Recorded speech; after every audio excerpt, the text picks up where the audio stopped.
Welcome everybody. I'm gonna give like 2 more minutes. I'm gonna actually put a poll up, try and get a couple quick little bits of information. Sarah can't turn on her video.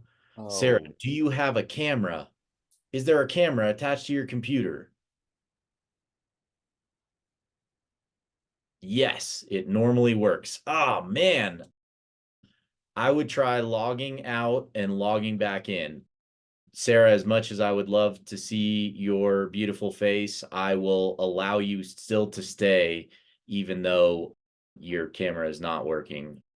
Hopefully everyone can see the screen. That's really the most important part, so you can see all the manipulations that I will do on my end. Happy New Year to everyone. Thanks, Andy. I'm going to go ahead and throw up a quick poll here, and we'll just see what happens. All right. Polls. This is my biggest struggle in life here, using complicated software like this. So we'll just see what we can do here. Launch. All right. You guys see a poll? Heck yeah. If you guys don't mind throwing a couple answers, there are 2 questions to this. So answer the top one and then scroll down a little bit and you'll see the second one. Just want to get a quick feel for what everyone's situation is, and then we'll get going with the training. So as I said, for those of you that are still coming in, we are going to make this pretty light and easy. If you have a question, just shoot your hand up, use the raise hand function, and I'll call on you, and then you can go ahead and unmute, ask your question. I'm going to keep this to about an hour, and then we'll have time for Q&A, but feel free to interrupt as questions come up so we can kind of do it as we see things coming up. So I'm going to go ahead and end the poll. For those of you curious, we have 16 people, 16 of 18 on Price Labs, 89%, 1 of 19, 5% on Beyond, and 1 using no software. I didn't put up Airbnb smart pricing. I probably should have added that on there as well, but hopefully everyone has realized that's not the answer. But how many units? We have my man Steve with none, the sole none, but very educated for not owning any rentals at this point. And then we got 1 to 5, the majority, 12 of 18, 67%. We have 5 to 20. We have 3 people, and 20 plus with 2. All right, I'm going to end this poll and we will get on with it. There's a share results. Oh man, I could have given it to all of you. All right. Well, hopefully you can all see the results now. I wasn't lying. And all right, here we go. All right. We have 23 people on. This is going to be awesome. What a turnout. Appreciate y'all being here. I'm going to do my shameless plug for 5 seconds. Let me share my screen. Share my screen. All right, shameless plug. My name is Jake. I have a revenue management company and it is called Step by Step B&B. If any of you want more information on me or the products that we offer, stepbystepbnb.com. Our revenue management page is revenue-management. You can see the link right here at the top. All of the pricing for my services is listed right here. Basically 5% of revenue for 1 to 3 listings. If you have more than that, it's $100 per listing per month with a $100 setup fee. And then we take a small percentage of revenue based on the total revenue of your whole portfolio. So that revenue that amount changes as the portfolio revenue goes up, the percentage goes down. What that is just a way for me to feel motivated to make that one extra change to get you that extra $50 because it ends up being an extra dollar in my pocket as well. So any questions on that? Let's just save that for afterwards. Feel free to hit me up on Facebook or wherever you found me in the first place, and I'll be happy to answer any questions. I do also have a Calendly page. So this button right here, to book a free consultation, if you click that, that will take you directly to my Calendly page where you can book a consultation with me. This is free. So feel free if you're interested. All right, on to the good stuff.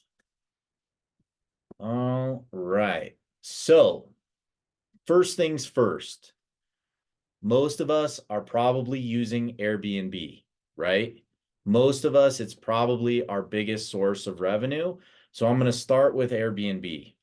It surprised me the other day. I did a presentation for a group, and a number of people were not using the Pro dashboard. So I'm going to show everyone, make sure everyone is there. You go to the account setting and you click on these professional hosting tools. And all you have to do is click on manage your company here and click the checkbox that says check to enable professional hosting tools. All this does is gives you a new dashboard on your Airbnb account where you can see a whole bunch more info. So if you're not doing this, please do it. It's worthwhile. You get a lot more info. I'll show you what it looks like now on my listings. So up here, you now get this Insights tab. And the Insights tab has all kinds of good info. So you can see your quality, so your ratings, and then it's broken down by all of the different components of that. So check-in, accuracy, cleanliness, blah, blah, blah.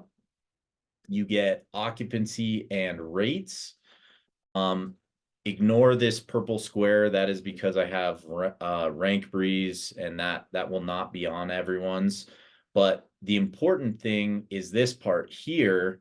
And what I always like to do is see how am I comparing to similar listings in my area. So for December 1st through December 31st, we can see similar listings. We're at 17.2% occupancy. I was at 53.3. So yes, I'm beating everyone. I am the best. Other things that I think are really important to take a look at are nightly rate, obviously. You can do the same thing where you look at your similar listings. How is your ADR comparing to everyone else's ADR? So we see I'm about the same line as the folks in my area, which is great to see that I have higher occupancy, but have same nightly rate. And then you go to this next tab and you have conversion, right? So booking conversion, I actually really love the way that RankBreeze displays this. It's much clearer. We can see this is for one of my listings, and we can see the total conversion rate very clearly here. Whereas when we go down here, not so clear on Airbnb. So if you do subscribe to RankBreeze, it is nice to get this extra little bump in here so that you can see it more clearly. But you can go like this and say, okay, my listings are at 0.49, similar listings are at 0.33. This is for my whole portfolio, including a bunch that I manage. So we're looking at like 20 plus listings in 8 different markets. So it's hard to look at this at that scale and get great numbers. But there's also a lot of good stuff in here. Booking lead time. So if you don't subscribe to any additional softwares, you do have a booking lead time built in right here on Airbnb. And you can also do the same thing, compare to similar listings. You can see returning guests. Views, I think, is really important because you want to make sure that your listing is getting significantly more views than the others in your area. And the reason for that is obviously what Bill always says in his mastermind. If you're on page one, you can charge more, right? If we're on page one, we have that premium listing and we can charge more. All right, let's see. I'm going to check chat. We're going to take a break for 1 sec. Check chat. Do you integrate RankBreeze with Airbnb? I don't integrate with RankBreeze with Airbnb, but what it is their little app thing over here, Air Review, is it's a, what's this called? Chrome plugin or something like that. Chrome, I can't remember what this is called. I think it's a plugin. But basically you get that. Tell me what it is, Eric. They call it a browser extension. I think Browser Firefox used to call it a extension. plugin. Thank you. All right. Only guys who are old like me would call it a plugin. Well, Jeez. I think Firefox still calls it plugins. Okay. All right. I started on Firefox 300 years ago, so we'll go with Me that. too, 305. Yeah. But anyways, so Air Review gives you that box in there. And it is cool because it does give you some additional info on your RankBreeze page as well. So if you go to let me pull up one of my listings. When you go crazy like me and you have 50 plus listings on your RankBreeze, then you have to search for your listings on here. So if we go on here, when you have that Air Review, you get this additional info in here. Unfortunately, for some reason, this seems like you have to refresh the data fairly often. So we can see like February shows 0 views. My guess is that is incorrect and it just needs a refresh.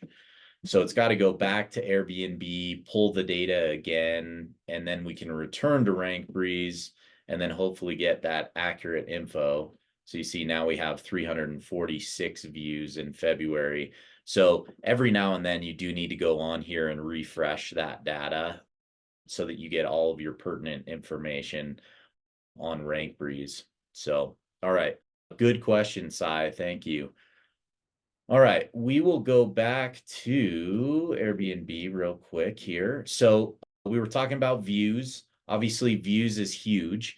And for those that don't subscribe to something like RankBreeze or IntelliHost, I think that this gives you enough data, if you only have a couple listings or something like that, where you can just say, okay, am I getting significantly more views than the average in my area? If you are, you can feel pretty strongly that you're at, towards the top of the search and you're doing well. The other part of that is how are you converting, right? So part of revenue management and pricing optimization is having a great listing, right? If our listing sucks, it doesn't matter how cheap our price is, people probably are not going to book it. So we have to kind of marry these two things hand in hand, and we have to make sure that our listing looks good, our description is good, all of those things that go hand in hand with it to make sure that we can then optimize our pricing, right? So we have to make sure we're showing up in the search. So there's a few things that I always like to think about. I'm going to pull up some notes here because I always forget things. So let me go ahead and put these over on my other screen so I can make sure I remember what I was going to talk about. So what I'm talking about is how compelling is your listing, okay? So I'm going to go back to the listings, my properties here, and I'll click into one of my properties and we'll just talk through a little bit about the kind of the listing and how to make sure that you are doing well. And one thing I will say is I'm one of those people who I do this all day, every day for other people. And I'll be 100% honest. I don't do it on my listings nearly enough. So take all this, do what I say, not what I do. But we will look at one of my properties in Gulf Shores. We can see I'm on page 11 currently for this property. I am not doing a good job with this property. However, we are in our super slow season. And what I have found with my graph on RankBreeze is I tend to fall this time of year. So if we look at all, you'll see the same thing happened to me last year. I fell way down in the rankings, and it just seems to be an off-season thing. I have a bigger property, and it just seems like for some reason people are not booking my property during this time of year.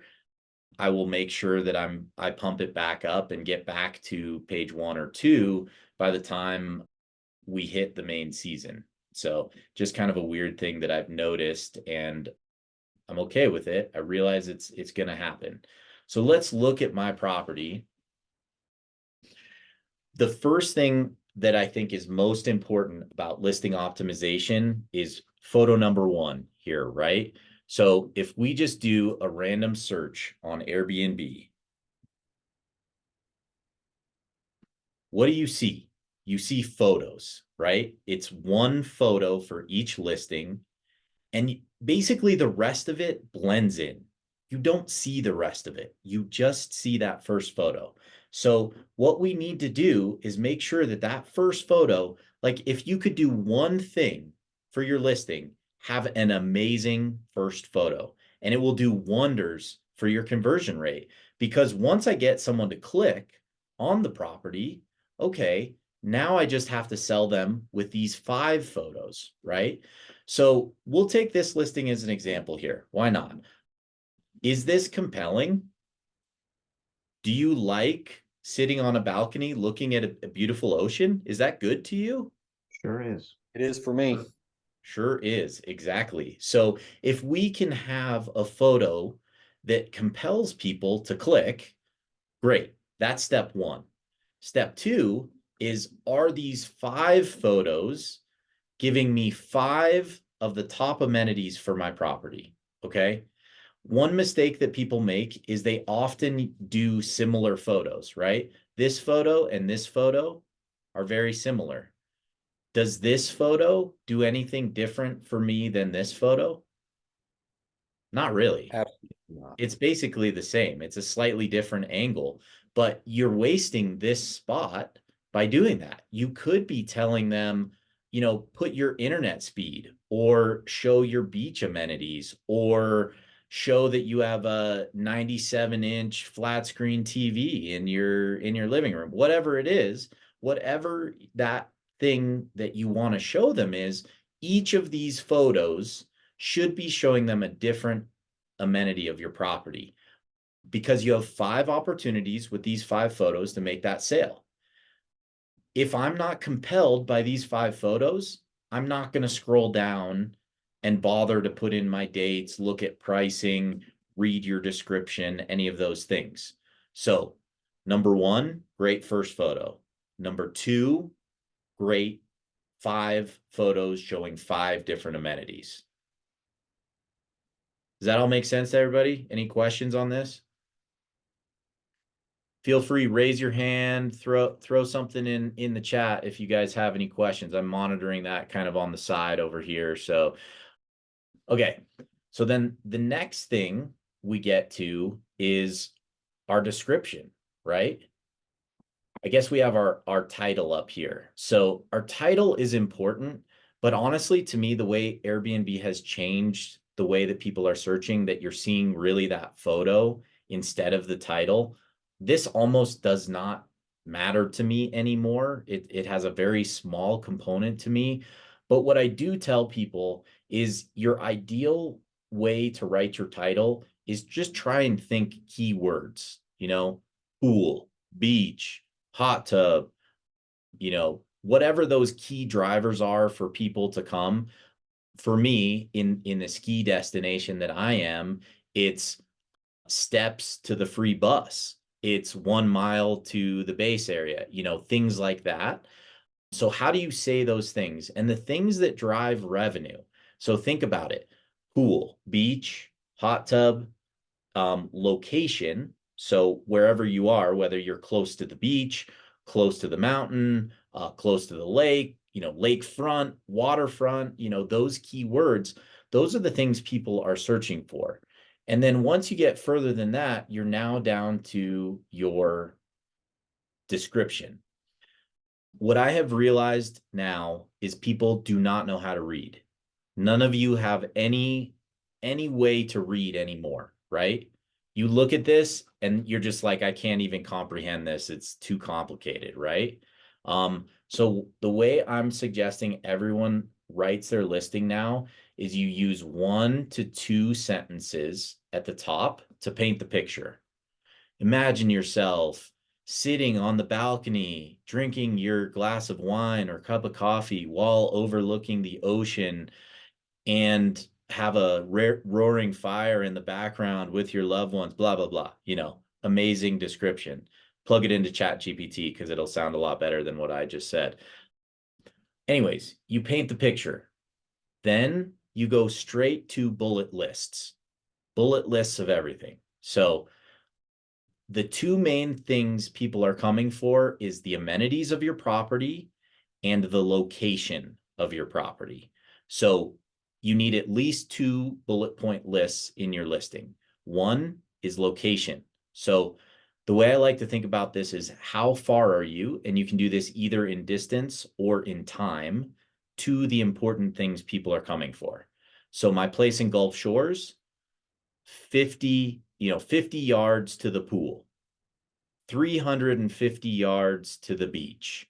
Or you could do it in minutes, 1 minute walk to the pool, 1 minute walk, or 3 minute walk to the beach.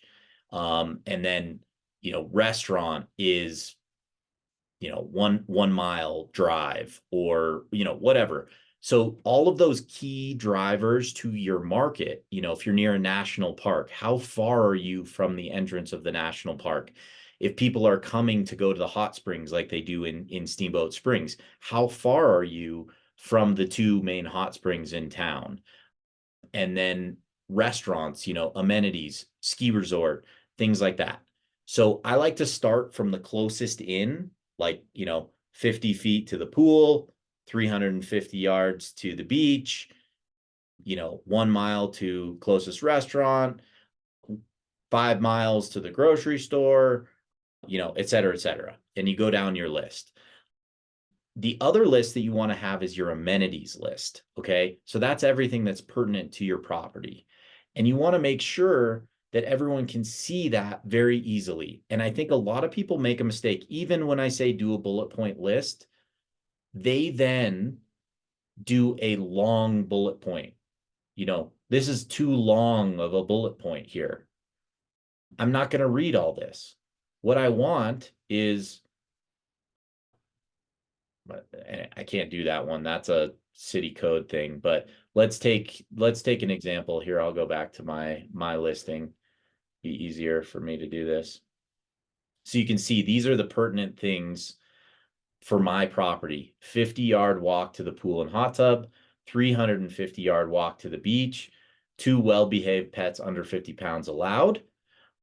Being pet friendly is an extremely important amenity. You can drive huge amounts of revenue for that. If you are pet friendly, call that out very quickly in your listing. Honestly, thinking about it now, I should have a picture of a pet at my property in my first 5 photos, which I do not. So that is something I need to work on. And then here's key features, right?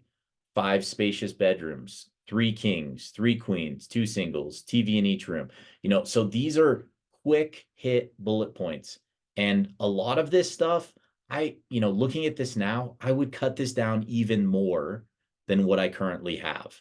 So I could hit return here, do 3.5 sleek bathrooms, return 3 full bathrooms, return 1 half bathroom, so that each of those things is on a separate line so that it's really clear what they're getting. Couple quick questions that came in. So Chris is asking, which list do you put first? I think it depends on where you are and what people are coming for. So if you are at the beach, if you are at a mountain, if you are at the lake, and the amenity that they are coming for is a location-based thing, do the locations first. If you're in the city where maybe it's not as much location based, or you're in a small town where there's not as much amenities or things going on, I would probably focus on your amenities first. But realize in that top section here, you only have, I think it's 500 characters in this one. So I focus on just the top things that are close. And then you can see further down, I list some more location amenities down below it, because I didn't have enough space to do all of it up here, because I still wanted to talk about pets. I still wanted to paint the picture, so you have to kind of play with this and find the right mix for your market. All right, Evan, is a longer description better since they will be on screen and reading longer?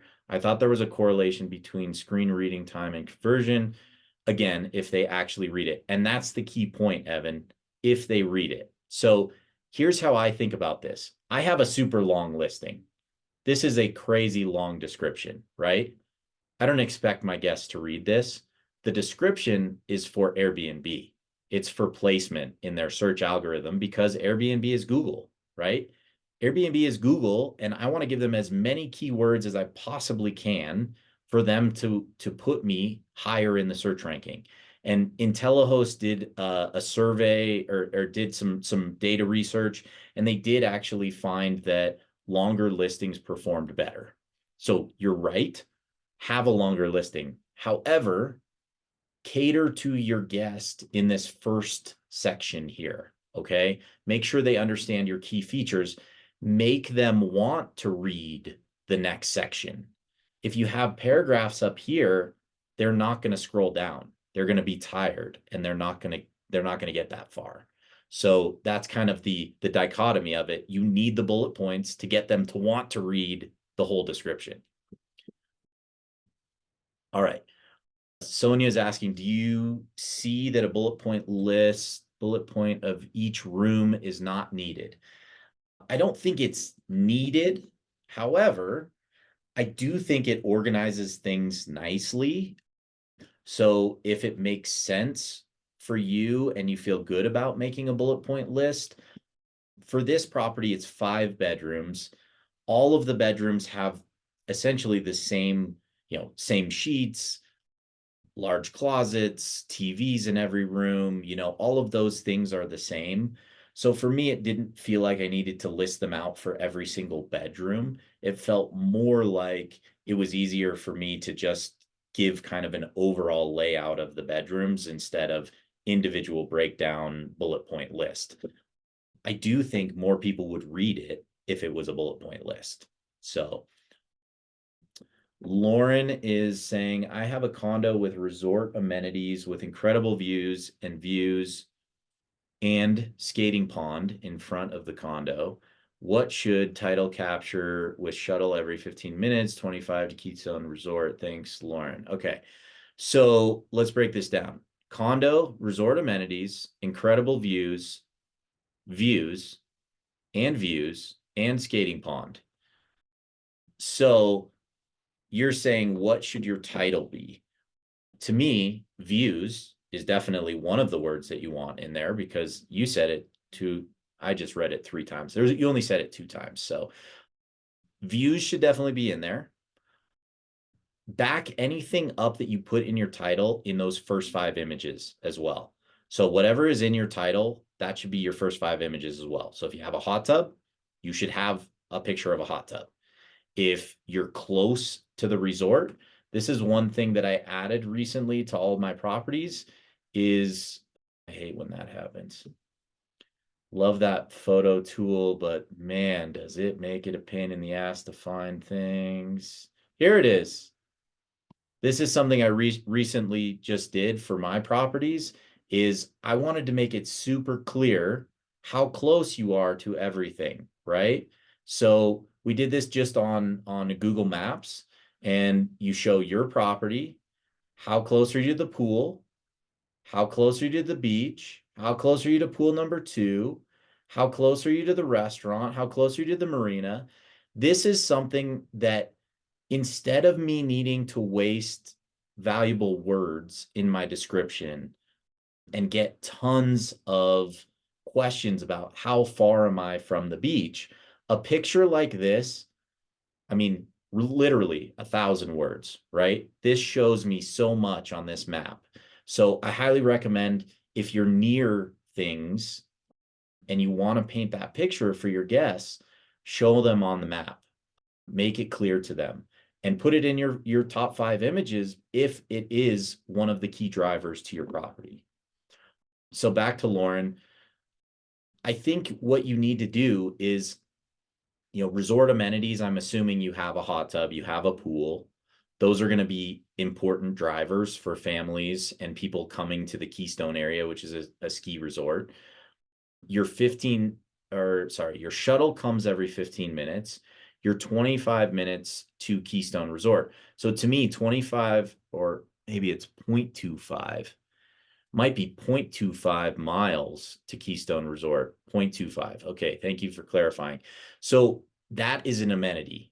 But if you're going to say, you have to figure out how do you fit those keywords in? Because you only have 50 characters for your title, right? So when we're talking title, you have to paint the picture of the things that are most important. So for me at this property, I wanted to paint the picture that it's a home and then it's been renovated. So this first picture, the reason I have this as my first picture, I'm showing design. I'm showing, a nice renovated property to them. The reason I have this for my second picture is because the reason almost everyone comes is they come for the beach, so the beach is super important. So beach, home tells them that they're near the beach, right? Gulf views, people want to have a view from their deck. They want to go to the pool, and pet friendly is another huge selling point. So I think what you're trying to do is fit 4 to 5 key amenities into your title. How you do that is really going to take some wordsmithing, and it's also, how do you lay it out so that you catch their eye? Because if you didn't have these lines here and this all ran together, it would be harder to understand those things. So you also have to lay it out in a way that people can understand what you're saying. So I don't know that I can give you an exact, this is what I would do, but I would definitely highlight proximity to Keystone. I probably would not highlight the shuttle, because your proximity alone, you can walk faster than every 15 minutes to get to Keystone. So some people will take the shuttle, but that's not a key amenity to me. I would say views, proximity to Keystone, hot tub, pool, those types of things are the things that are most important, probably. Andy is saying, for those who host pets, do you ever have issues or damage? If so, how often? If anyone wants to chime in on this, I'm happy to answer this, but if anyone else hosts pets, feel free to chime in, and let's get Andy an answer on this.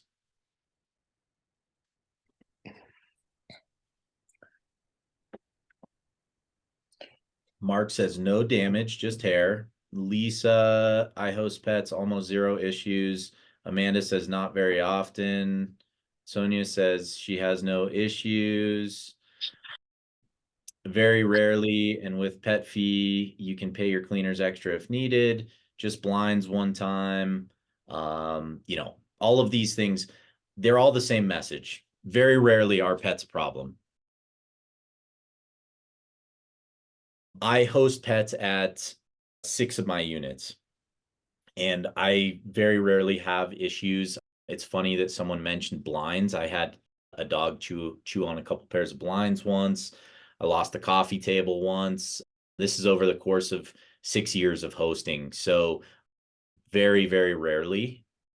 And let's see, make sure you have an exterminator on call in case one has fleas, excuse me. Do charge fees, though, on the fee note. I charge $50 per pet per stay. And I think that it is a nice extra little revenue piece.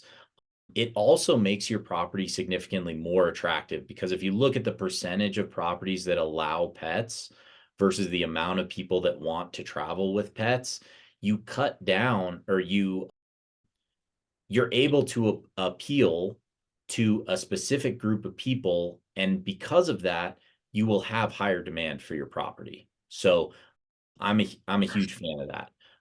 So what is everyone charging for a pet fee? I know it's market specific.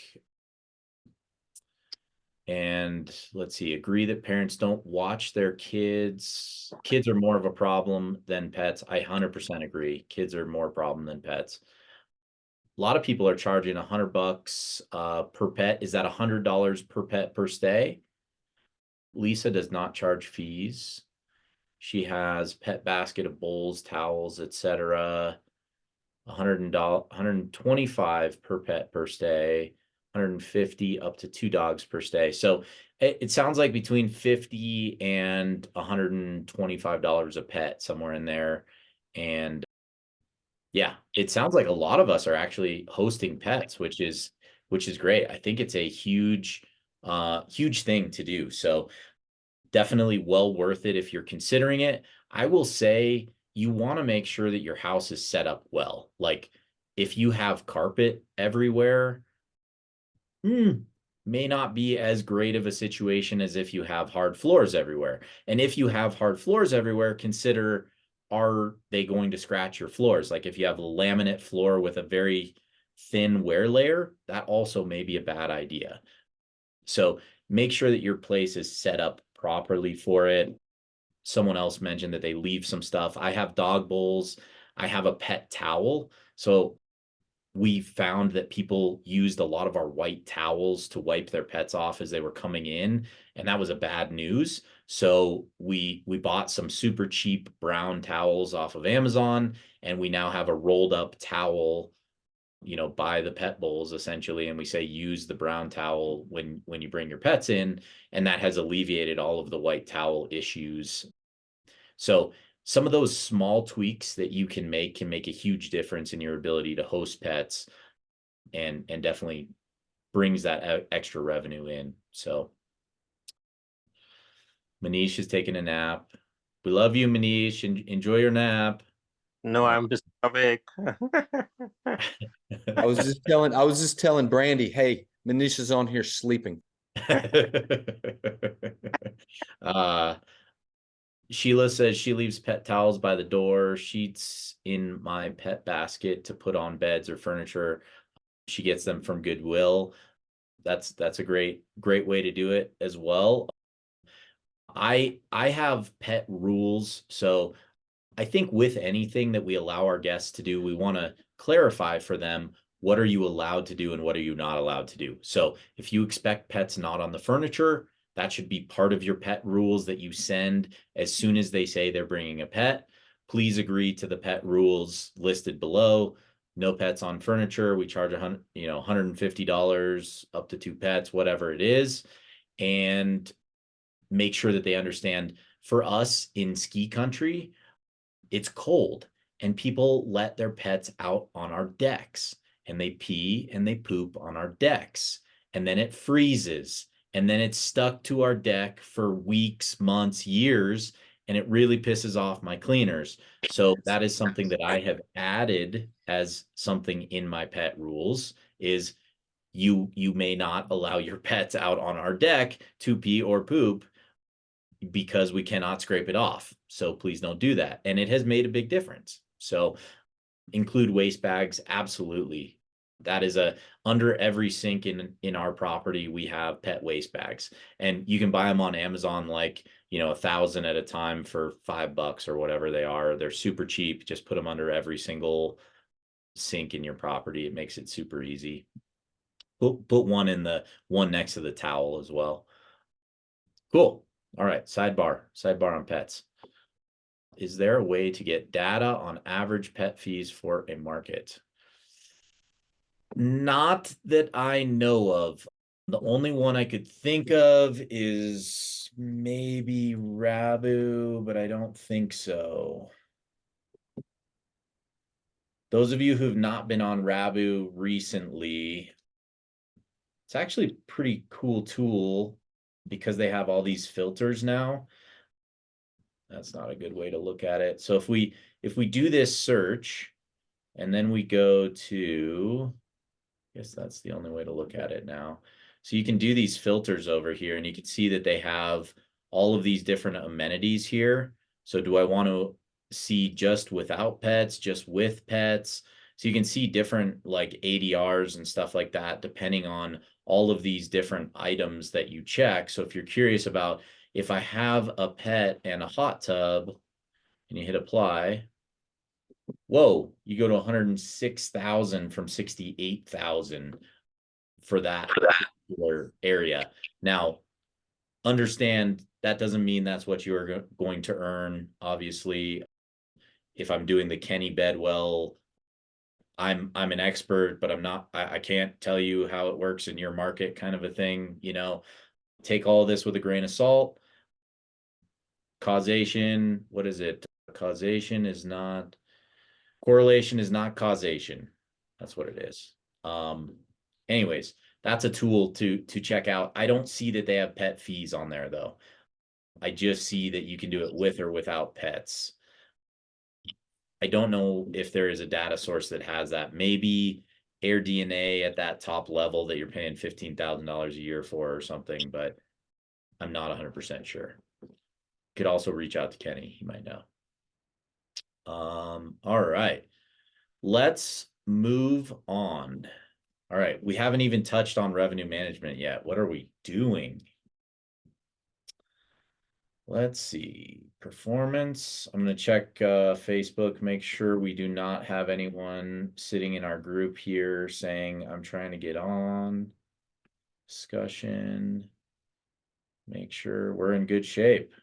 Cool. All right, here we go, everybody. See if there's any other good notifications I need. Cool, we're in good shape. All right, so that was Airbnb. If you have not enabled these professional hosting tools, I think it's super worthwhile. Okay, let's dive into Price Labs, right? So a number of people asked questions about the market dashboard. So I want to make sure that we cover market dashboards before we forget and we run out of time. I have them open here. So for me, the way I do this is I have a market dashboard for every property that I manage. So I have them listed out. I have a number of properties in the same areas. So it doesn't mean I have to have a separate one for every single property, but it does mean you need to have one for every location that you host a property. So who wants to do, let's see, we'll just go into beach. We'll do beach. I think more people probably own beach than mountain, but I could be wrong. I should have done a poll on that. I would have known next time. All right, so when we dive into a market dashboard, the first thing that you end up with is this Airbnb whole market, okay? Feel free to ask questions if there's anything that I'm going over here and this does not make sense to anybody. All right, Andy says, sorry for the sidebar, pet fees, seems like a pretty solid income generator. Chris is in the Lake and Mountain. All right, thanks, Chris. So we'll get back to this. Airbnb whole market, you start with rooms, studios, 1 bedrooms to 10 bedrooms, okay? We're seeing the whole gamut here, all right? And we get an average of all of that. When you run a market dashboard, you get on average of 1,000 listings. That's kind of their base level for the market dashboard. You can upgrade to 5,000, 10,000, whatever you need. But market dashboards are extremely valuable. $10 a month, very cheap. You don't even have to keep them on all the time. You can subscribe, get the data you need, and then turn them off. So step one, I feel like, is enemy method, right? We look, where is our property? So my property is way out on the tip here. I'm like in this area. Amanda and David, I think they own in this area. I'm trying to think who else is in Gulf Shores with me. Who else is on here? I don't know. That might be it that's in Gulf Shores with me. But anyways, we look at all this and we say, okay, let's look at our competitors, right? So you can click on any of these, super easy to pop in on these. This is Megan's place. She's my next door neighbor. So I want to look at this and I want to use the enemy method. Is this property better than mine? If it is better than mine, I should be priced lower than this property because we're competitors, or I need another way to beat them.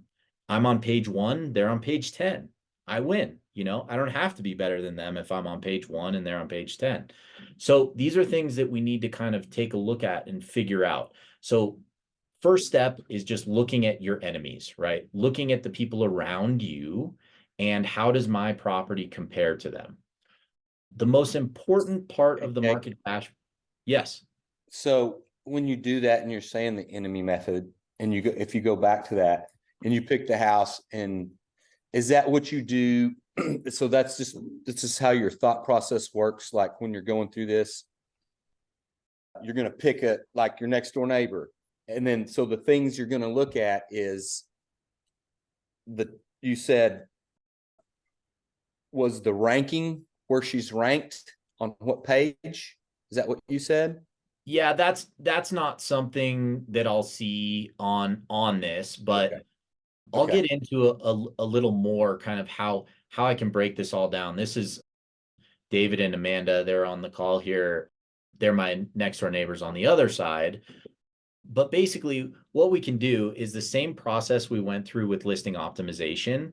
We want to go through for their property, essentially. And we want to say, is their first picture better than my first picture? If it is, how do I make my first picture better? You know, if their first 5 pictures are better than my pictures, how do I make mine better? Is their description better? You know, all of that. And the reason I look at this on the map is because I know these are true comps for me, right? Because I know where they are on the map. Amanda says she needs to change her photos. Yeah. So we all have lots of work we need to do. I promise you, my list is long and distinguished. So we have lots of things to do better on our properties, but we also need to pat ourselves on the back for being here. We're doing something, we're trying, we're learning. So give yourself some credit, Amanda. Thank you for being here. So anyways, we look at all of these things, right? And we say, how can we make our property better? And sometimes it's not even really important stuff. Sometimes it's a little thing like that map. You know, that map that I showed you guys of the beach. I didn't think that up myself. I learned that because I was looking at other people's photos and I was constantly getting questions from people. How far are you from the beach? How far are you from the pool? And finally I was like looking at a competitor and one of their photos was a map like that of the beach. And I was like, oh, I can do that in like 10 minutes. I can have my assistant do it for me. This is awesome. So, you know, all of those things are things that we can gain by looking at other properties, you know, looking at our competitors. What are they doing better than us? All right. So we go back to this market dashboard. So you start with the map, right? And we see on the map, these are our competitors. Then what we want to do is we want to create a comp set. Okay. This, in my opinion, is the most valuable thing you can do on a market dashboard is you can create a comp set. So how you create a comp set is you click this button, create comp set, and I am going to add some columns. So there's this button here, column visibility. I might want to see revenue, occupancy, pool, hot tub, pets, beachfront. These are all things that could be driving revenue at a property, right? If I'm comparing myself who is not beachfront to a property that is beachfront, is that a good comp for me? Probably not, right? I mean, I hope that I can beat the beachfront properties because I'm that good, but the reality is they have a huge leg up on me because they are beachfront. And like we saw that photo of the, you know, the place that we were looking at in, where was that? This place here, you know, it's hard for me to compete with that when I'm not on the beach, you know? So just realize kind of who your comps are. So what I like to do, I have a 5-bedroom property in this area. Okay, so we're going to use that as our example. So what I do is I start by filtering all this data. Look down here, we're on page 1 of 63. We have a lot of comps right now. So what we want to do is get to 5 bedrooms and you hit return. And now you see all of this column is 5 bedrooms. Okay. Then you want to see only properties that maybe have 4.8 stars and above, because I don't want to be looking at competitors that are crappy. I want to look at the best competitors. Same thing with reviews. This one that has 3, that's not a good comp. They don't have enough data for me. So I'm going to do better than, say, 10 reviews. So I'm not looking at just brand new listings.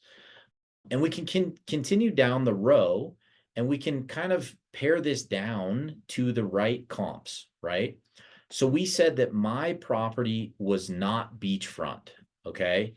So that's probably the other biggest thing is I need to look at just properties that are not beachfront, right? So now we're down to about 10 properties. When I do this, I always want to have about 10 properties in the comp set. Let's see, Chris, what size do you like your comp set to be? How many? I just answered the question. I am a genius. About 10, I would say, is what you're looking for. If you have significantly less than 10, it's not enough data. And if you have significantly more than 10, you're probably like spreading yourself too far and you're getting to be in unlike neighborhoods, unlike amenities, things like that, which start to skew your data. So that being said, if you have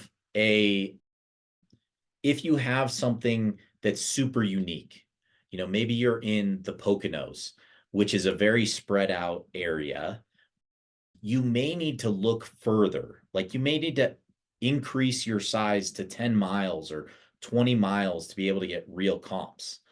It really depends on what your situation is. One thing I will say, I was working with someone the other day and they said, my property is so unique, there are no comps. And that is possible. It is possible that you have the only 10-bedroom property in that area that is lakefront, that has a pool and a hot tub. If that is the case, you still want to know who your closest competitors are. Okay. So widen your search a little bit, in the sense that like maybe you drop the pool, maybe you drop the hot tub, maybe you drop the lakefront, maybe you drop the location, whatever it is, to get to those 10. And that still is important because maybe you can price above all of them, but can you price $500 a night above all of them? Maybe not. Maybe people are then going to say, nah, I'm going to go to the next best place. So no matter what your situation is, you always need a comp set, even if you know you're better than the whole comp set. All right, I'm going to look at a couple questions real quick here before we continue on with this. Can you show your comp set selection one more time, please? So basically what I'm doing here, Jose, is I'm filtering each of these sections, right? So like for bedrooms, this was anything. So if I hit enter again, we see studios, 1 bedrooms, 2 bedrooms. So I hit 5 and then hit enter. And that gets my column to be all the 5 bedrooms. And then again, I said better than 4.8, better than 10, not beachfront, right? To get to this point. So from here, we have all these check boxes on the side, right? So what I want to do ideally is click on each of these and make sure this is a real comp. So I know this property is right across the street from mine. This is a good comp. I know this property because I've been in this neighborhood enough and I have a pretty good idea. But if I didn't know the area as well, I can still go through the process, look at their pictures, look at their amenities. This is in the same neighborhood. So I know they have a pool. I know they have a hot tub. I know they're about the same distance from the beach, all of those things. So I'm going to keep that as a comp. So what I do is I go through each one of these, and every one that is a comp, I check the box. Then what I'm going to do, once I have 10 of these here, I'm going to enter my comp set name and say, you know, 5-bedroom, non-beachfront, you know, with pool and hot tub, or whatever we got to. I'm going to name it something very specific so I know exactly what it is. Then I hit generate comp set. Since I've already done this, I'm going to show you guys. So I've created a bunch of different comp sets in here, okay? A lot of times they will pre-select a couple in here. You'll see like professionally managed 2 bedrooms, or maybe this one, 2 bedrooms with 20 or more reviews. Those I think are pre-populated in there. But I created this one, 5-bedroom in or near Dunes, which is the name of the community, not Gulf Front. So that's my comp set for these properties. So now that I've created that, I can now put that into the report and apply the filter. This entire report becomes now about my comp set. So instead of me guessing what are other 5-bedroom properties in this area doing, I now have a report. The estimated revenue is $105,000. Our booking window is 65 days. My average ADR is 560. These are all super important stats that I should know, right? And this is just the top tip of the iceberg, right?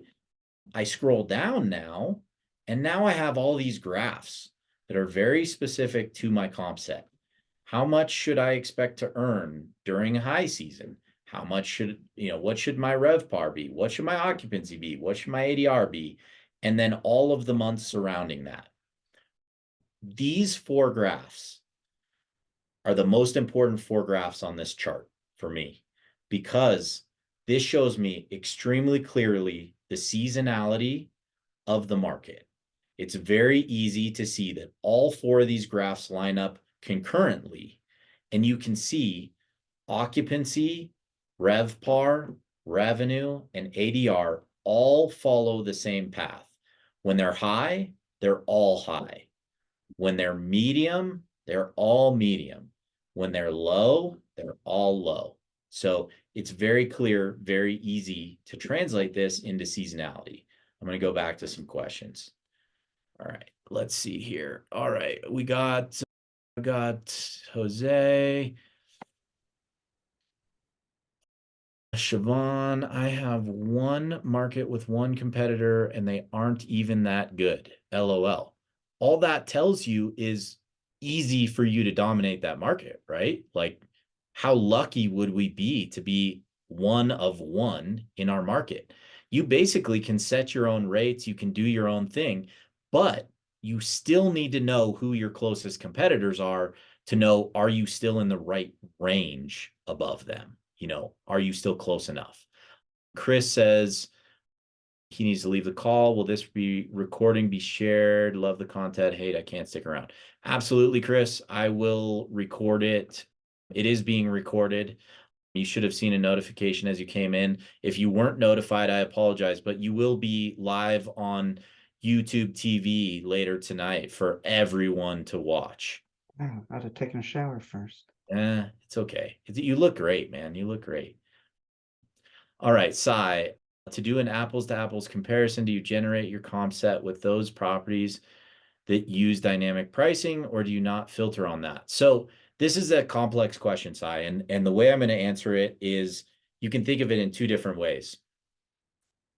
Are your competitors still your competitors if they do not use dynamic pricing?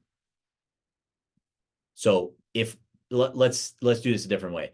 If I price my property at $250 a night every single day of the week, no matter what, and you have dynamic pricing and yours goes from $100 a night to $1,000 a night, are we still competitors if we're in the same market, same bedrooms, all of those things? To me, yes, we are still competitors.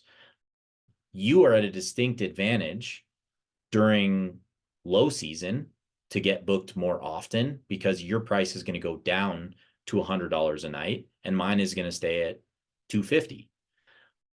I am at a distinct advantage to get booked more quickly during high season when you're priced at $1,000 a night and I'm at $250. However, you are going to make $750 more per night that you book.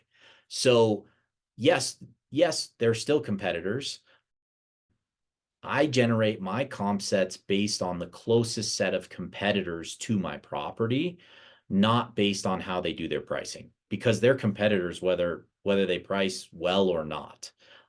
That being said, do you want to emulate the people that don't use dynamic pricing? Probably not.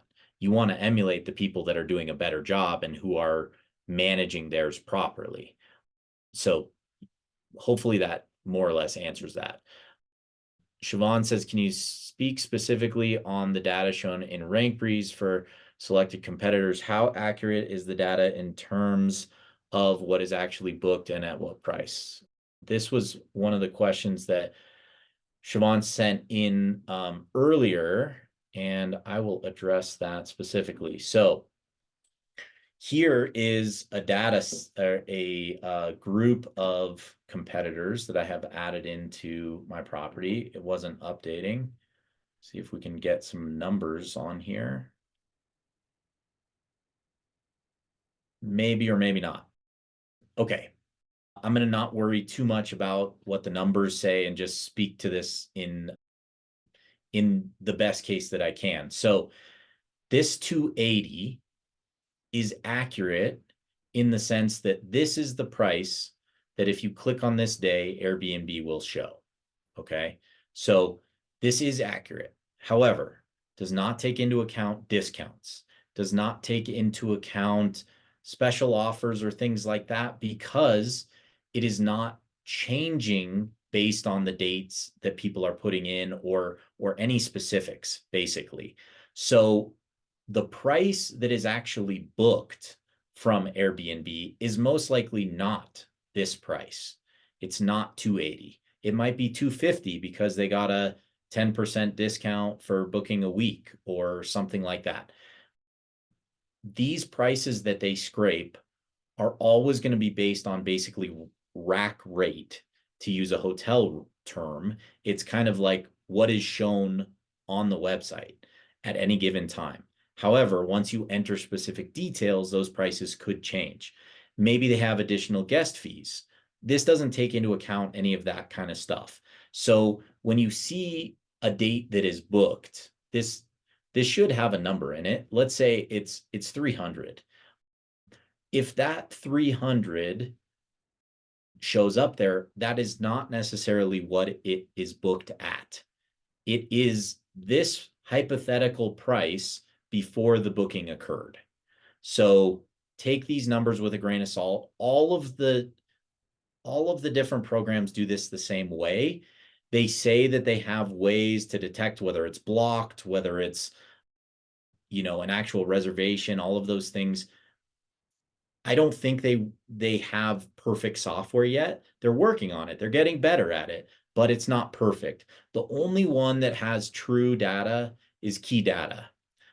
And the reason KeyData has true data is because they're pulling directly from the PMS systems of property managers. So anyone can buy a subscription to KeyData. You do have to connect to your property management system and give them your numbers as well. It's $100, I believe, for the base service, $100 a month. And then you can purchase additional add-ons like comp sets and things like that you can add on from there. This is the only one that the data is actually pulling from true reserved rooms. Hopefully that makes sense. How many comp sets can you create? I can create 1,000 comp sets. I actually have never tried to create more than about this many in a market. So I don't know, but I've never hit a limit. So hopefully there's not a limit, but if there is a limit, I'd say it's like 10 plus. Eric's not aware of a limit. Oh, this is gold, Sarah. I'm gonna save you for a testimonial later for sure. We're gonna record videos and stuff. All right, sorry. How many listings did you say would be a good comp set? About 10. Thank you, Chris. The market is not deep enough for good data. If there is not enough data? The market is not deep enough for good data if there is not enough data. I'm going to agree. Not 100% sure if I'm understanding what you're asking there, Manish. Sorry. Jake, my point was that I think somebody said they have only one competitor and then they are Yeah. trying to use that data. That becomes mathematically very tough to use that data. That is absolutely correct. And that is why I say you need to create a data set of at least, 10-ish competitors, because otherwise it doesn't have any relevant significance. And exactly what Manish is saying, they don't have to be perfect competitors. What you need is the closest competitors that you have, and then to understand your difference from those competitors. So like I said, if you're the only 10-bedroom on the lake with a pool and a hot tub, and you have no competitors, you still need to understand. So maybe there's an 8-bedroom on the lake with a pool and a hot tub. That's a competitor, because people are deciding between you and the 8-bedroom property. Or maybe there's a property that's across the street from the lake and they have the same amenities. So you have to widen your net until you get to that point where you have some significance in your data, and then understand, is this data comparable to my property, or am I better, worse, whatever to that data set? So that's when we were talking about all these, when we're doing that enemy method essentially here, and we're clicking on these specific listings and we're looking at them and we're saying, is this a true comp for us? If it's not a comp for you, but you need to use it as a comp, you need to make a notation of Casa Crockett is in my comp set, but I should be priced higher than them because I have a pool and they don't, So that's the adjustment that you have to make to all of this stuff. I wish there was like a way for me to add that into my data set, like add 10% to this person's pricing so that I have a real comp based on this, but they haven't come out with that software yet. Maybe there's someone super smart that'll come out with it, and that would be awesome.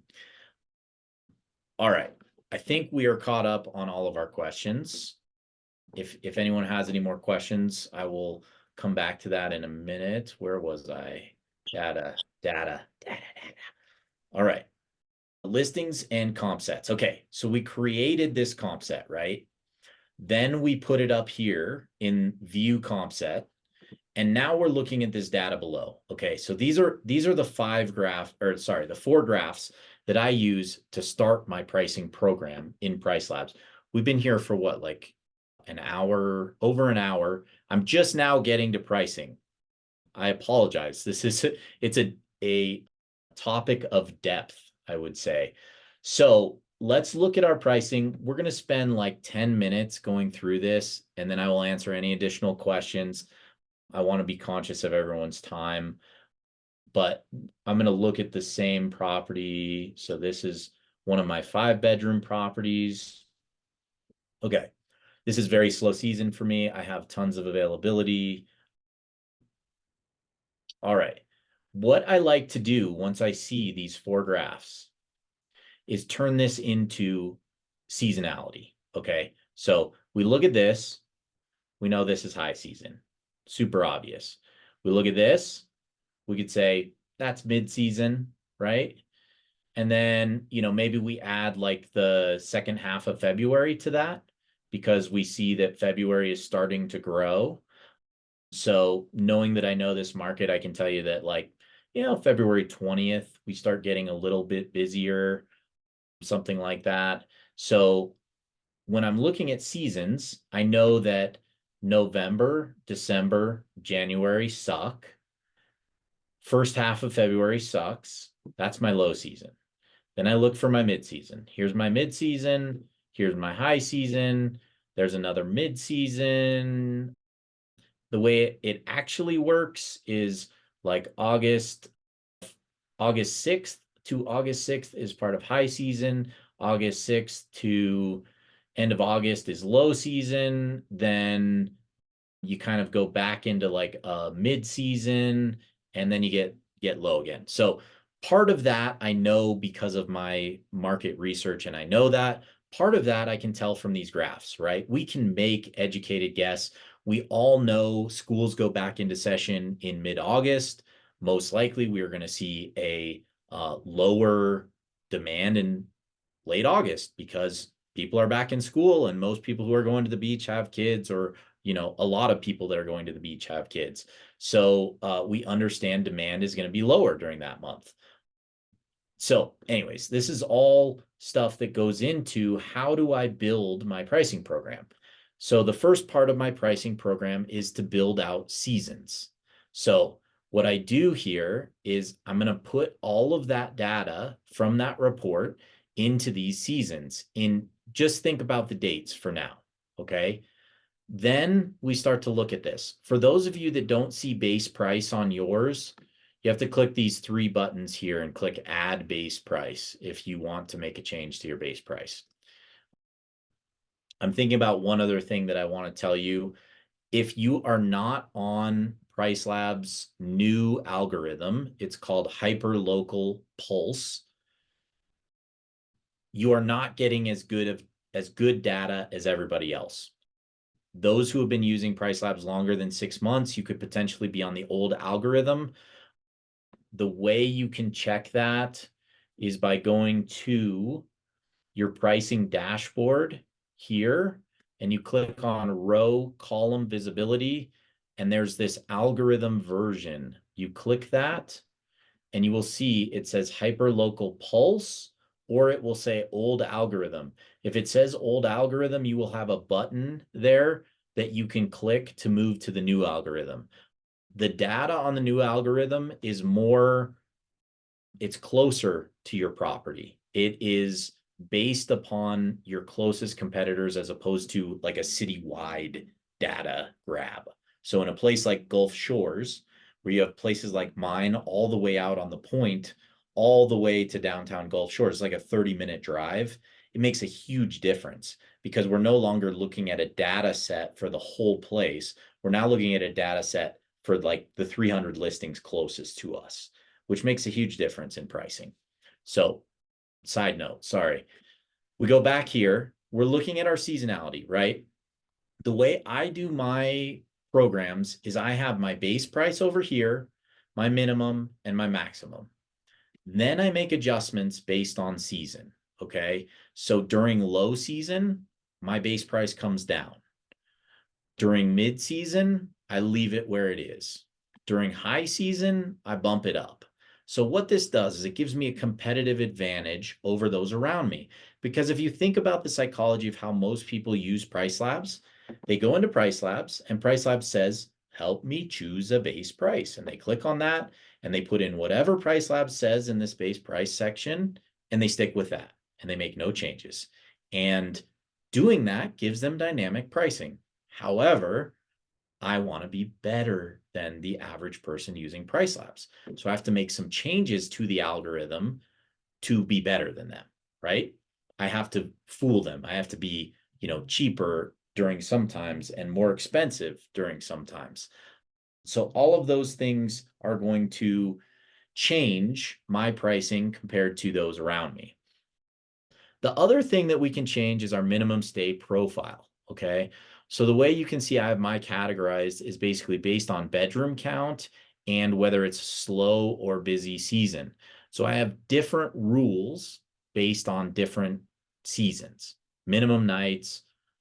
So for example, during a busy season, let's just look at it. We're here. Why not do it? Let's do it right. If anyone needs to hop off, sorry this is taking so long. I want to get to everyone's questions and everything. So I'm going to just go through as much as I can quickly, but minimum stay profiles. So what you can create here is a profile for a specific period of time. So you can see that The fixed minimum stay profile is weekday 2 nights, weekend 3 nights. Then last minute, within 5 days, I drop to a 1-1. Within 15 days, I drop to a 2-2. And then I have far out pricing rules. So I'm at 3-4 beyond 60 nights. I'm at a 5-5 beyond 90, a 7-7 beyond 120. And then I have these orphan gaps in here. So every time someone books a stay, say you have a 2-night gap, you have a reservation here and you have a reservation here. Your normal rules are 5-night minimum right now. If that's the case, normally you would have to go in and manually adjust that, right? If you have that 2-night gap, if you have these orphan gaps in place, it will automatically adjust to allow the 2-night to book in here because it realizes that's the maximum that can be booked. So a lot of this is training the algorithm essentially to do your bidding. That's the way I think of this, is the algorithm is great, but it's not perfect. I have to teach it. I have to train it. I have to teach it what I want. So when we go back to this, you can see that we have these different minimum stay profiles, and those are going to change by season. All right. I'm going to kind of generalize the rest of this. This is all the other customizations, okay? There's tons of levers you can pull within Price Labs, right? If we hit customizations, they have all these smart presets, they have more customizations, you know, there's general, there's advanced, tons of stuff. You can tell them whether you're doing short-term rentals or midterm rentals. All of these things change the settings on Price Labs. What you need to do is think about this from the perspective of you're trying to train the algorithm, right? So I look at my calendar, and this is a bad calendar to look at because it's just empty right now. But let's look at a property in Steamboat where we're in higher season right now. And, you know, maybe we can see some trends. We're booked, but we can see that we have some availability on certain days. So what I'm looking for is trends. Do I have availability during the middle of the week? Do I have availability on the weekends? Do I seem to book long stays but not short stays? Do I seem to book short stays but not long stays? Whatever the situation is, you want to create rules in the algorithm to hopefully alleviate that issue that you're having, right?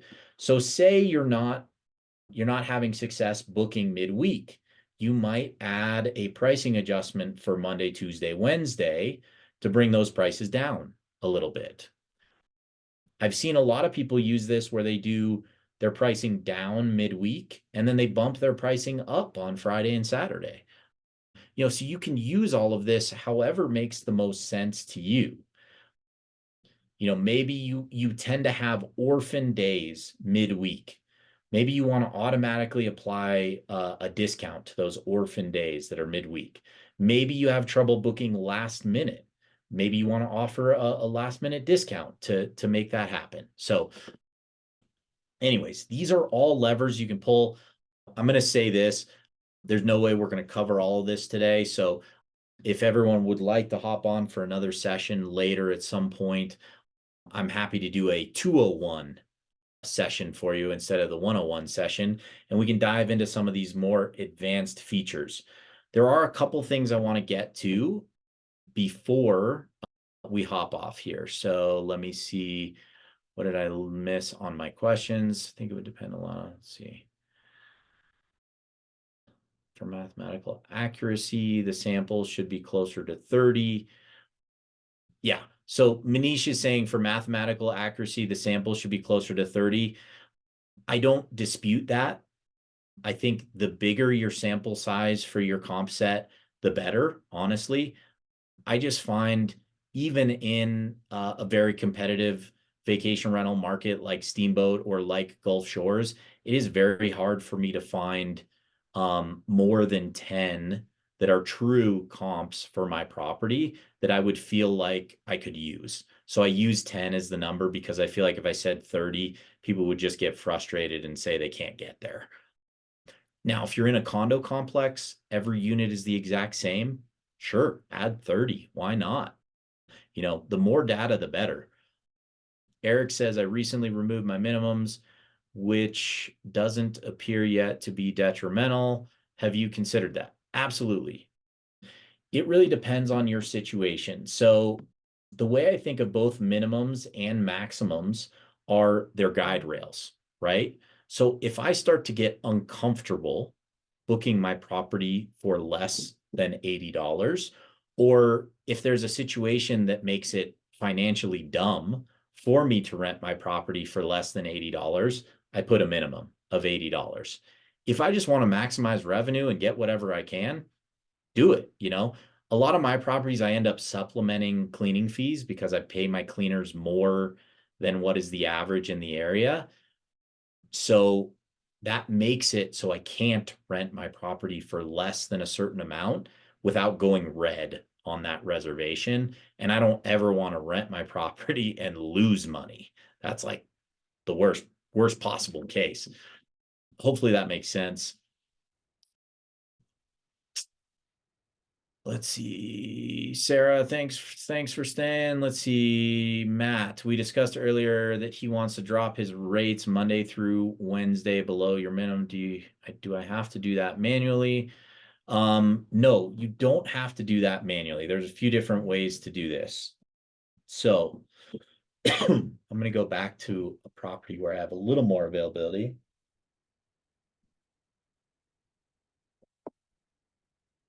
Okay.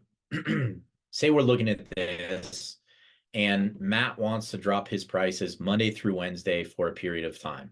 So you can do so manually by, say you want to do it for the month of January, you would like to drop Monday through Wednesday. So you can click on that setting. If you want to expand the selection more than that, just change the date here. And he was talking about dropping his minimum price more, okay? So if we want to drop our minimum price, my minimum price is at $250. I want to drop my minimum price to $210. Oop. $210. What I can do is this advanced override settings down here only apply to specific days of the week. So I can choose Monday, Tuesday, Wednesday, and hit add. And we'll see that that goes over these prices now, and now it's at 210 is my fixed minimum price. So if I do a save and refresh, we should see that update on the calendar there.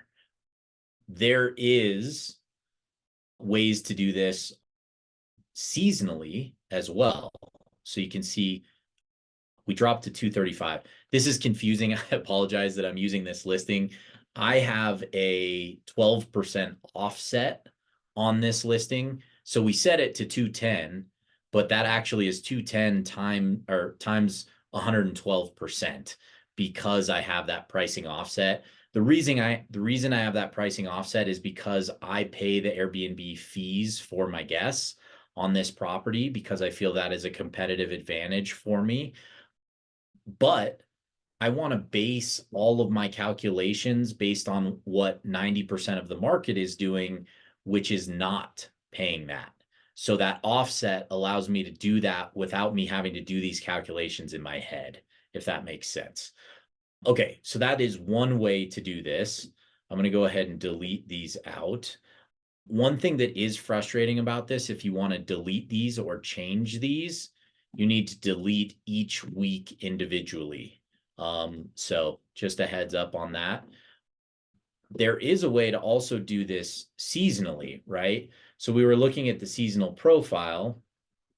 If you want to lower your price during a certain season, I could put just, I want to make this negative 10%, and that lowers your minimum price for that particular season. For me, as a numbers guy, it makes more sense for my minimum to truly be my minimum. I never want to book for lower than that price. And then, so Matt, for you, I think you were saying like normally your minimum is $100. You're okay going down to 80 during a certain time. what I would do is set your minimum price over here to 80 and then bump 20% during the seasons that you want to be at 100, as opposed to the other way around. Because to me, a minimum price should truly be the minimum. And that causes less friction in my brain for when I'm trying to do these calculations. Hopefully that makes sense. All right. Let's see what else we got. Amanda, unrelated to current topic. Just save for the end if you have time. In Gulf Shores, we have snowbirds that come in for 2 months, January and February. They book direct. How much, if any, do you think this is hosing us on the Airbnb algorithm? This is something very interesting that I've been tracking very closely because I do a number of midterm rentals. I have one, and I do revenue management for a few others. Every time you take a long booking that is taken off platform, Airbnb does penalize you for it. And anytime you take a long booking on Airbnb, they penalize you for it. It's dumb, but the way Airbnb's algorithm works is they're looking for data points, right? A data point is like a click on your property. A data point is a review on your property. A data point is a booking on your property. If you take a booking for 3 months, you don't get any data points for that period because people can't click on it. People can't book it. People can't write a review about it until the very end of the stay. So until Airbnb changes their algorithm, it does hose you on Airbnb. I hate to say that, but it does. I haven't found a great workaround for it. At the end of the day, like midterm rentals, when you take a longer booking like that, you're hopefully competing against less people. So in the end, hopefully it still works out and it's okay. But it is one of those things that I find when I come off of like a 3-month or a 6-month booking off platform, I generally have to lower my price, get a few bookings, get a few reviews. It's like restarting your listing almost, not to that same extent, but to a smaller extent. It does that.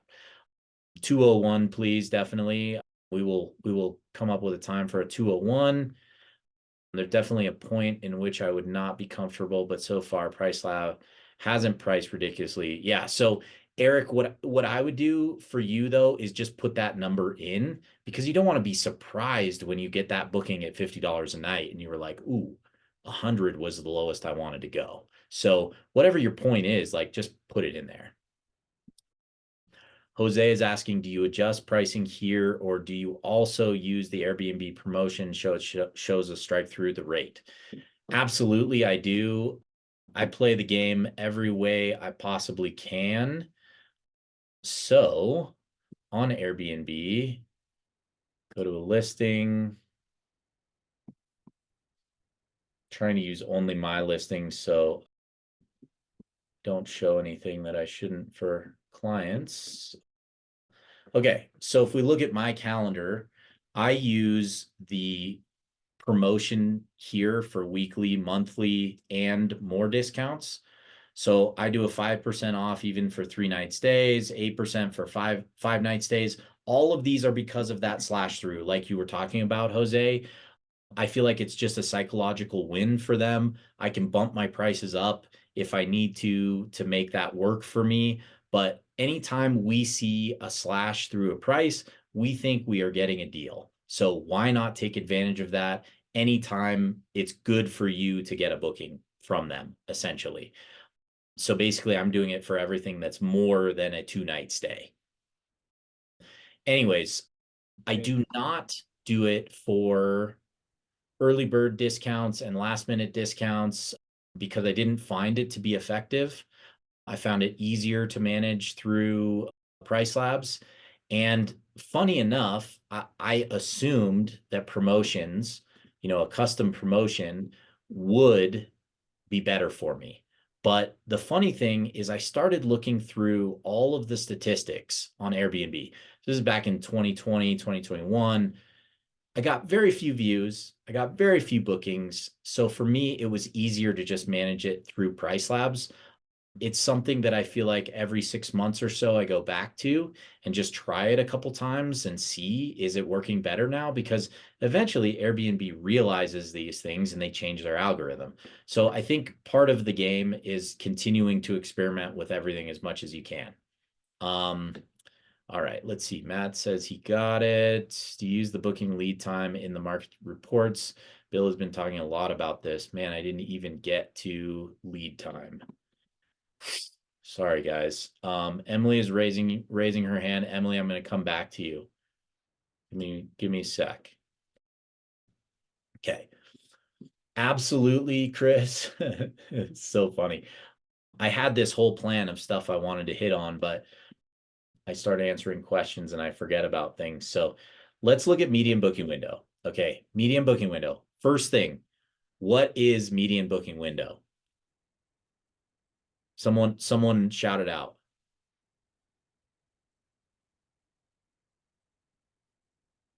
Be brave. Go for it. I mean, I haven't even seen this. Is it the median time it takes to be booked? Yeah. So the way I like to say it, which is much simpler terms than median booking window, because a lot of us failed math.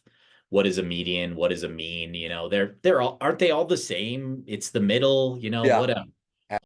So the way I like to define it is half of the people have booked before these number of days, and half of the people will book after these number of days. Okay. So I'm dumbing it down. We're thinking about this like a, fifth grader would. Okay. So when I look at these statistics of 140 and 130 days, right? We're talking, 120 days is 4 months, right? So we're talking more than 4 months is our median booking window for June and July. If I just think I have to be ready 4 months ahead, I'm failing, right? Because half of the people have already booked. So I always add 2 to 3 months to whatever this number is. And that's really when you need to be ready.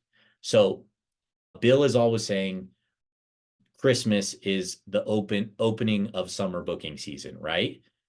So if we take these numbers, 140, 130, and we were to add, say, 60 or 90 to that, he would be like spot on. 180 days, we're about half a year ahead.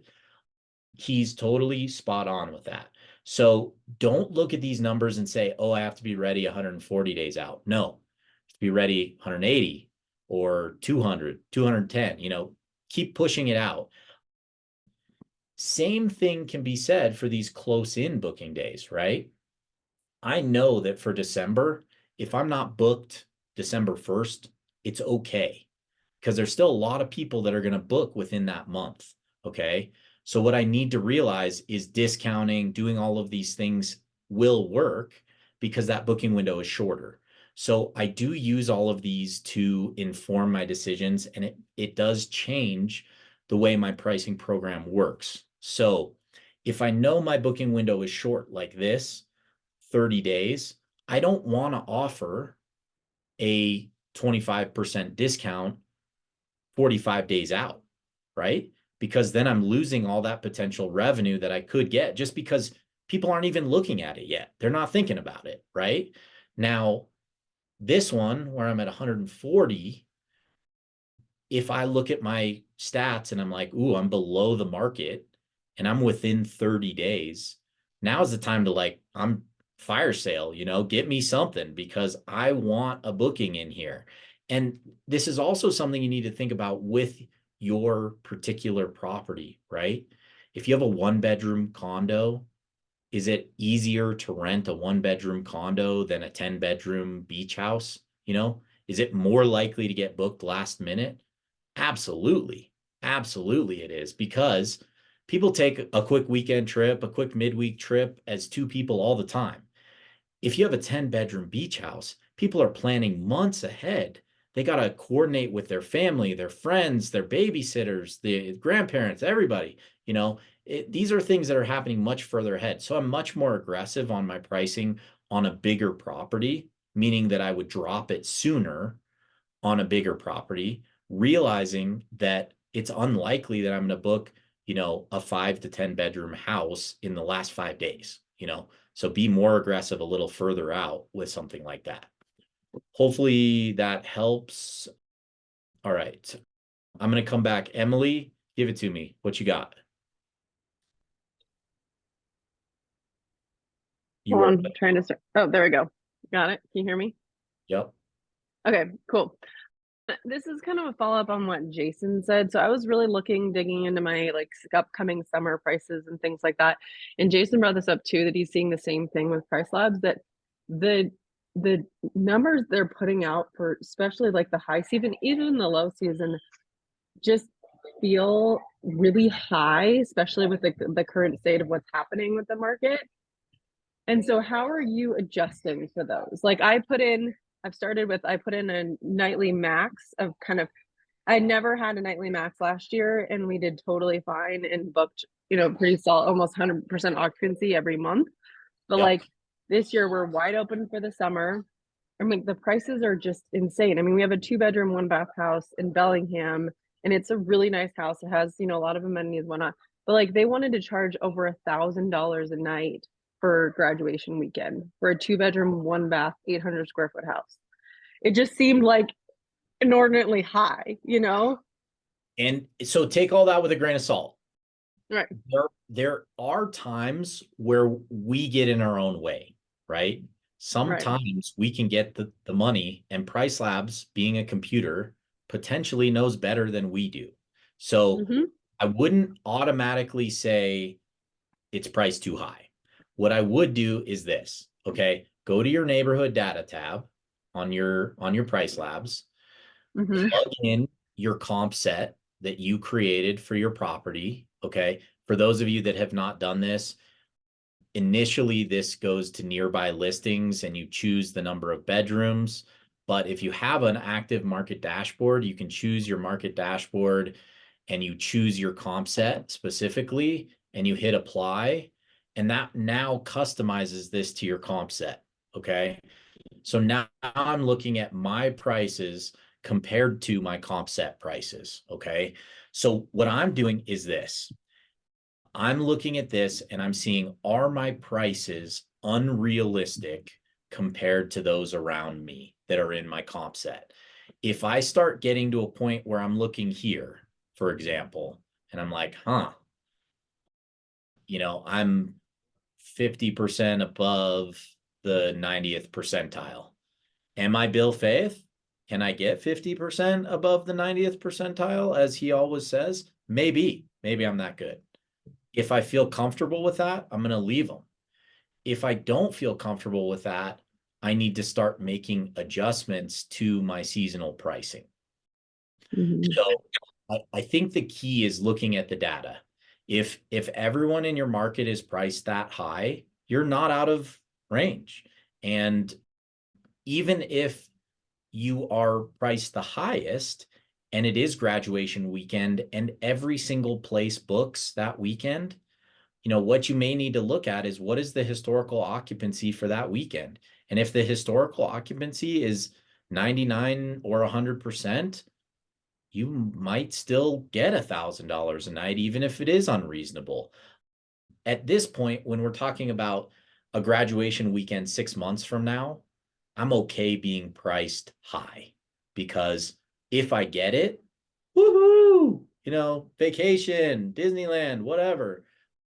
If I don't get it, I still have enough time to still get that booked. Like, we know graduation weekend in a college town is among the most popular time to book an Airbnb ever, right? I have a place in Boulder, same situation, where we had super high prices. It was like $1,500 a night. It got booked at 5-night booking in Boulder because that was graduation weekend and it already booked. It's gone already. I probably should have had the prices a little higher because it's already booked. You know, I don't have a chance to make it higher now. So next year I might be at $1,700 a night for that. So all I'm saying is, don't 100% discount what Price Labs is saying, because they do have data often to back that up. The other thing you can think about is, I am very aggressive during low times to be the lowest price. And I am very aggressive during high times to be the highest price, because my philosophy on pricing is to drive as much occupancy during low season and as much ADR during high season. So we can look at my graph here and we see I'm 50% above 90% for these days, Saturday and Sunday. But you can also see I'm below 20, the 25th percentile during the midweek at that time. So when it evens out, like I don't want to book a 3-night weekend at median prices. I want to book it at a premium. But if someone wants to book my midweek, I'll give them a deal because I know I can get the premium on the weekend. So it's part of that game that you got to play of like, what does the rest of it look like? Because maybe graduation weekend people come in for a week. And if we took the average of this price and this price and they booked for a week, it'd probably be right in the middle. And that's as low as I want to go. I don't want to be lower than that. That's good for me. So all of this is you're playing with the data, you're thinking about the psychology. There's really a lot that goes into it when you really think about it. All right. Hopefully that answers that question. Hey, Jake, can I also follow up on that Sure. question? So one of the things is, when you look at any data source, what is the universe, right? So when you look at, say, Airbnb, VRBO, and all that, in several markets, that may still be the 10% of the market all combined, because, the properties are still managed by traditional property managers. They have thousands and thousands of listings, which never actually make to Airbnb and VRBO. So I think the other angle I want to basically throw in here is, you may look at this price lapse data and Airbnb data and think like, oh, this is what the market is, pricing. But if 90% of the properties in that market are with property managers and they're never putting it there, you have a little bit of a risk on too much counting on it. So I would say not only look at price lapse, but actually look at, some of the bigger property managers, what they're doing in that market. Otherwise, you might just look at some, limited data and feel like, oh, you can get it, but you will not probably get booked. And especially when the market is changing the way it is changing in the last year, this year, I think that is something you have to look at it. Meaning the price lapse is a good tool or any of these are good tools, but they are still not the market. They're still, I think this industry is still coming up in my mind, And you are 100% correct. Any of this data is limited. This is all, we're doing the best we can with what we have. And, I probably should have that caveat at the beginning of this class that, hey, all of this is a partial class on how this would go. So what I have shown so far is like 10% of the process that I go through for pricing properties. So we're really still just scratching the surface. But what I will say is, compared to most mom and pop type competitors, we're already heads above them by doing this. Okay. So don't think about it from the perspective of you have to have all of the data or it's not worth doing. It's still worth doing it. It's still worth understanding your market. At the end of the day, we have to look at our calendar. If our calendar is booked, we're doing something right. And one of the things that we need to realize is, if we're booked too soon, maybe we need to increase our prices. If we're booking too late, maybe we need to increase our prices. So a big part of Price Labs is that data. And this is something that's super frustrating to me, that this line up here does not follow me. But one of the things that I've implemented recently in my business is I like to have all of these different data sources very easily for me to look at in my dashboard. So what I want to see is, how many bookings have I gotten in the last 7 days? What is my occupancy? What's my occupancy for the next 30 days? All of these things give me quick at a glance stuff that if I see this in the red, man, I'm at, 43%, the market's at 61%. I need to do something about this. Click, review prices, change something, make something happen. So realize that the data is here to guide you, but it's not the only thing. You have to use your common sense as well, that if you're not booking, change something, make something happen. I want to get to the rest of the questions. I'm going to cut off more questions because I actually have another call at 2:00, which is coming up here quickly. We're coming into 2 hours. So I want to make sure I get all the rest of these questions before we sign off here. So Siobhan says, I'm confused about booking lead times. Should I be looking at it for similar listings or for my place specifically? If I start dropping prices 10 days out and then pick up bookings, does that mean that my prices were too high to start with? Or does it mean that the booking lead time is just very low and I should not be dropping prices closer to the date? The best way I would say is you should be looking at both. You need to know the booking lead time for your property, but you also need to know what is the booking lead time for your comp set or for your market, because that's really what people are, that's the behavior of the larger set of people. So I would look at more market specific first, and then take a look at your property and say, man, if I'm always taking last minute bookings, but everyone else is tracking on a 60-day lead time, yes, you are priced too high. If everyone in the market is a 10-day lead time and you're a 10-day lead time, then no, that's not necessarily true. You may need to hold strong a little longer at your prices and see if you book. And, a lot of this is experimentation and everything is always changing. So as soon as you have a system that you think works, it's like, now we changed everything. Airbnb changed their algorithm. PriceLabs changed their algorithm. Market behavior changed. There's COVID, whatever happens, it's all changing all the time. So I don't have a perfect answer for you, but hopefully that helps. Amanda, thank you. I'm sitting in the driveway of our new midterm rental too. We're having the same problem with, and midterm rentals are really tough right now. Any of you who own midterm rentals, it is the new short-term rental. It is the same problems that we experienced a year ago. Now midterm rentals are experiencing because people who were in short-term rentals changed to midterm rentals and people who were in long-term rentals changed to midterm rentals. So there is like twice as many people doing midterm rentals as there were a year ago. So good luck if you're in midterm rentals, hold tough for another year, and it'll probably even out same way short-term rentals are hopefully doing this year as well. Let's see. Median the most. Not sure what median the most means. No, Lisa, you're thinking of mode. The median is the 50th percentile point. Thanks so much, Jake. If I got the math terminology wrong, I apologize. I very well may have gotten it wrong.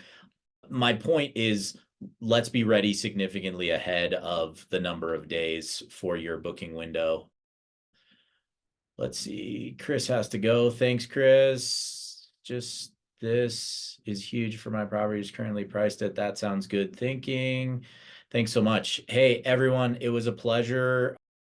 It sounded like there was a lot of interest for a 201 course. So I will try and get something together for everyone in the next couple of weeks here. And, if there's anything else that comes up in the meantime, reach out to me on Facebook. I will post the recording of this. And one other thing I have to do before we get off, because Bill was the one that posted this as his question. I don't want to ignore Mr. Bill Fayeth, the big man himself. So he asked about what are the KPIs to pay attention to. Okay. Now, Bill has certain KPIs that he pays attention to, and I think mine are similar. But for end all be all, for me, it's revenue and expenses. That's the bottom line. Are you making money or are you not making money? If you are making money and you're making more money than last year, you're probably doing something right. If you are losing money or making less money than last year, you know, what's the situation? What can you do to improve? As far as revenue management goes, I think the best single metric out there is RevPAR. Revenue per available room, listing, unit, property, home, whatever you want to call it.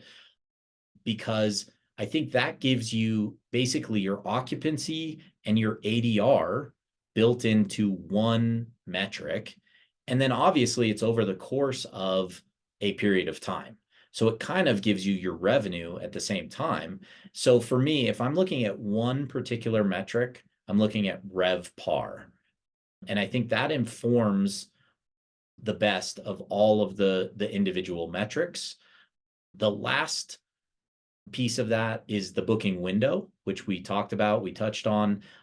If you're not paying attention to your booking window, you are probably either too high priced, too far out, or too low priced, too close in, you know, whatever it is, you're not in the right place. So pay attention to what your market booking window is. The last part of that is your comp set. We can look at this data set for a market and be so far off. So think about it in smaller terms. The way I think about it is I'm really only competing with those properties that are very similar to mine in most cases. And that's not true all the time. If you're low season, your market's at 20% occupancy, you are competing with a much larger market because someone might book a 4-bedroom property, even though they only need 2 bedrooms. But I would say most of the time, we're competing with a pretty small segment of the market. And if you're looking at the market as a whole, and this is in terms of all of these metrics, RevPAR, booking window, any of these things, if you're looking at the market as a whole, you could be way off. So think about it for your particular property, for your particular comp set. And I think that will inform you better than any overall data set that you're looking at. So, all right, I'm going to leave you with that. Any other quick questions before I sign off? Yeah, I'll ask you, you went through, you said RevPAR, something else, then comp set. I missed the middle one, what you said were your three. Booking window. Booking So lead time. median, That's right, yeah, it's booking lead time. And so in the 201, will you go back into how you actually break down the RevPAR? absolutely. Yes. Okay, all right. It's basic. Real quick. It's basically occupancy times ADR. So it's a pretty simple metric, but it gives you a pretty good idea of your overall performance of your property. Okay. All right. Everyone all good? Yep, thank you so much, Jake. I appreciate you Thank you. doing this. Whew. Spending I'm gonna have to time. go take a nap. That was exhausting. I'll be ready for the next one, my man. All right. Thank Hey, Happy- you. guys. Have a Happy great New day. Year. And Thanks, talk Jake. about how this could, if you want me to like maybe monitor the questions next time for you on the side and Yeah, or anything, you know, I can help you out, whatever you need, my man. I appreciate that. We'll figure out. The technology is always a struggle for me. So, Always. It is all right. See you, certainly. everybody. Thank you. Thank See ya. you. Bye. Bye. Everybody, see you, Eric. See